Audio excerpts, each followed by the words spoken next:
A new life and challenge is revealed for the five as the sticks arrive and Aunt Fanny and Uncle Quentin have gone to the hospital.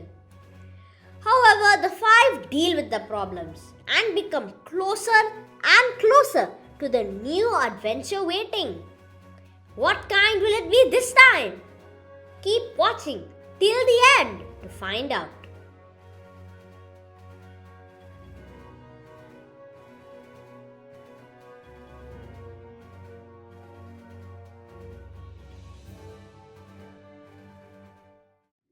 Hey guys, welcome back to my channel Advait's Pod.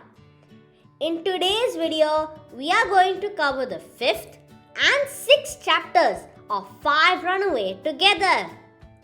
But first, let's have a recap of what we saw last episode. Previously, we saw that George's mother had been rushed to the hospital as she had gotten very ill. Now the five was stuck with Mystic and Edgar. Not only that, but Mystic was also angered because George had slapped Edgar and Julian had nearly pulled his nose off his face. Mystic threatened to poison Timmy too. Things were not looking good. We also saw that the five had gone for a walk on the cliff top when they saw a spire of smoke from the island.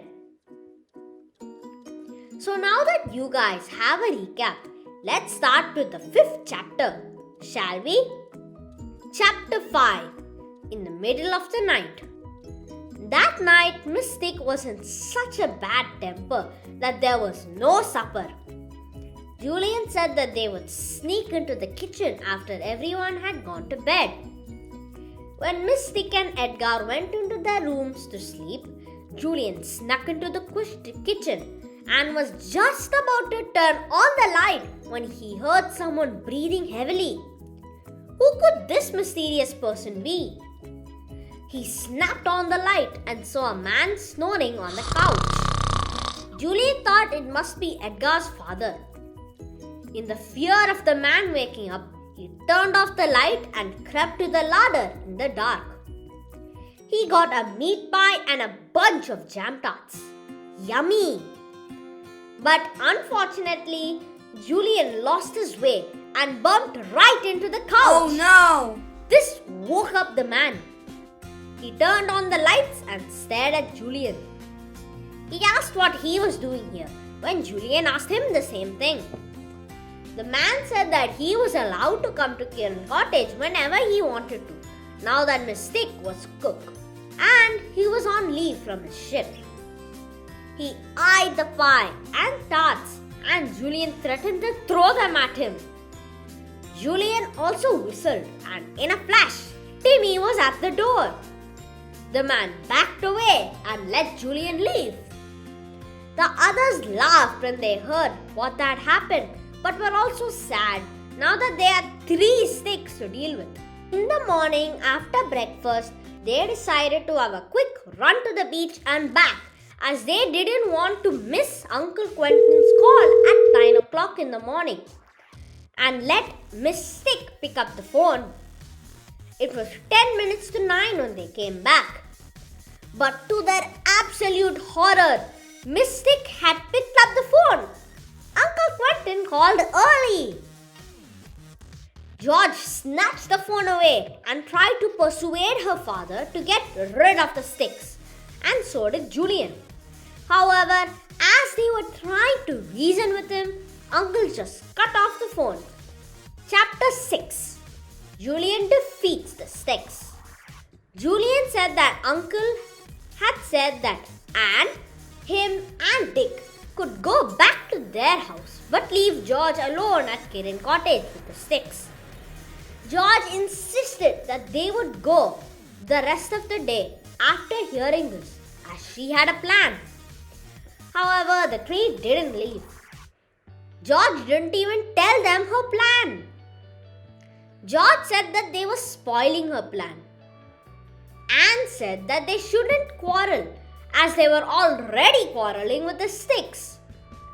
George's temper died down as quickly as it had risen. She apologized but still wouldn't tell her plan. Julian decided to take out their dinner with them again. Miss Stick obviously refused when Mr. Stick had told her how her beautiful meat pie and jam tarts had disappeared. She said that she would only give some dry bread and jam. Edgar murmured something, and Julian said that if he had anything to say, he would have to come outside. Miss Stick told Julian to leave him alone when he replied that there was nothing he could like better. Mr. Stick then stood up angrily and told him to look at him. Julian said that he didn't want to, as he was an unpleasant sight. Julian kindly declined the offer of dry bread and jam. Miss Stick didn't like boys like these. She just felt that they were too clever for him. The ruder Julian's words were, the more politer he spoke. He told everyone that they would go to the village to buy some things to eat instead of the dry bread and jam.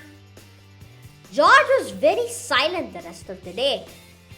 The others knew that she was thinking about her mother and plan. Julian asked if they should go to the island, but George refused. They all messed about that day, doing nothing at all. As they ate their unpalatable tea, they heard Edgar out of the window holding Timmy's dinner. The dog slipped outdoors and sniffed at his food. At once, the thought of poison came to George's mind and stopped him from eating it. Dick said that he didn't eat anything, so Timmy was safe.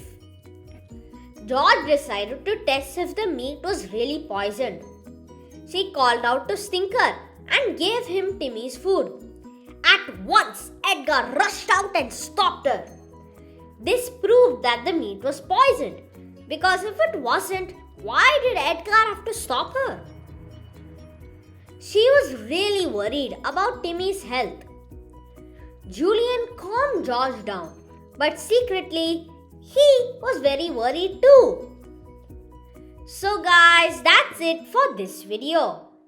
If you enjoyed and learned something new, make sure to smash that like button, subscribe to my channel and turn on post notifications to get notified whenever I upload a video. Bye guys!